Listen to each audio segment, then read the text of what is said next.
Hi everyone, I've got a great Easter project to share with you today. We're making carrots, especially for the Easter egg hunt. Apparently you're never too old to have an Easter egg hunt, and I'm making mine for my 20-something babies.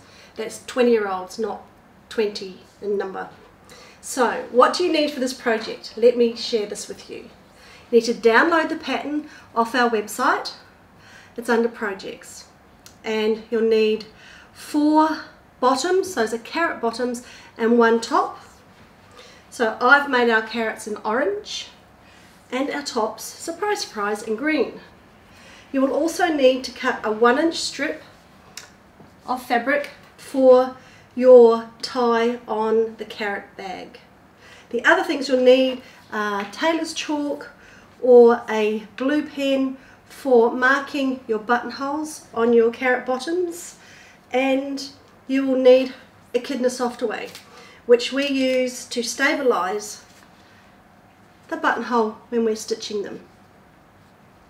The first step is marking our wedges for our buttonholes. So this is on this piece of fabric. Let me show you how to do that. So take your wedge. You'll need a patchwork ruler, but first fold the wedge in half and make a crease. Just finger press here. So if you don't know what finger pressing is, it's pressing really hard on the fabric. Then I draw the line that I finger press just so that I can see where it is.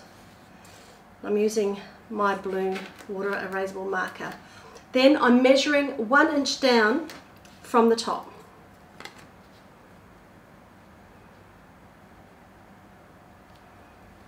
And I'm making a T. This point is where my buttonhole will begin.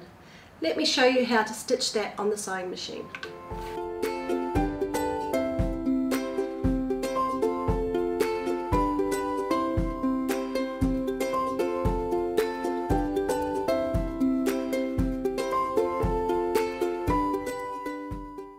Once you've done your buttonhole, the next step is to remove your stabilizer.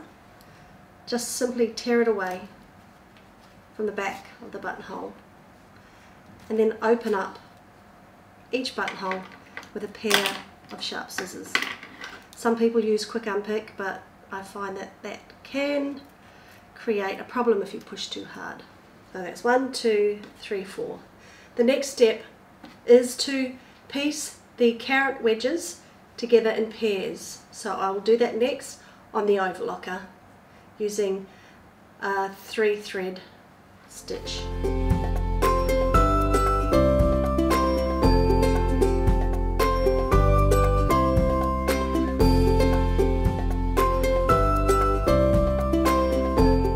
When you've finished piecing your carrot bottom together, you'll turn it in so the right side is out.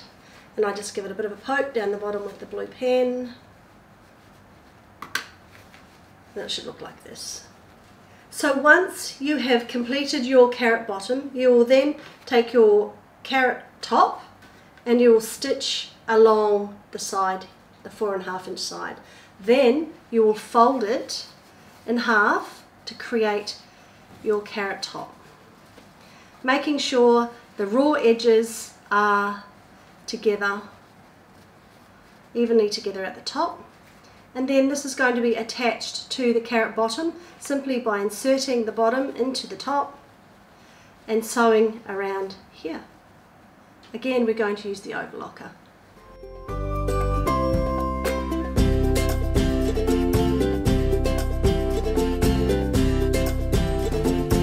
The final step, once you've pieced your carrot together, is to remove the blue markings. So I've got my shot glass with water and my trusty cotton bud, and I'm just removing those blue markings.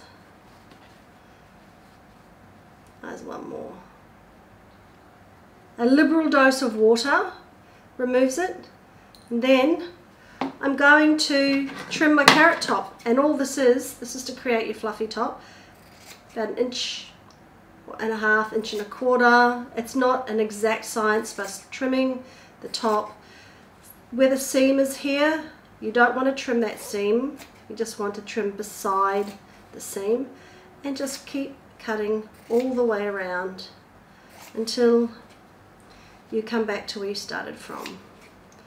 There's no perfect number. This is probably less than 1 centimetre in width, and once this is completely cut, we will thread our carrot with our piece that we cut earlier through the buttonholes. I've left the edge of this of the tie raw, so it does fray like the tops will eventually with the Easter egg bag.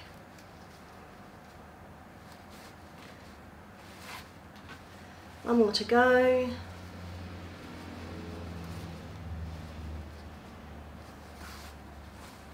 Voila! She is finished. Pigeon pear. Happy Easter.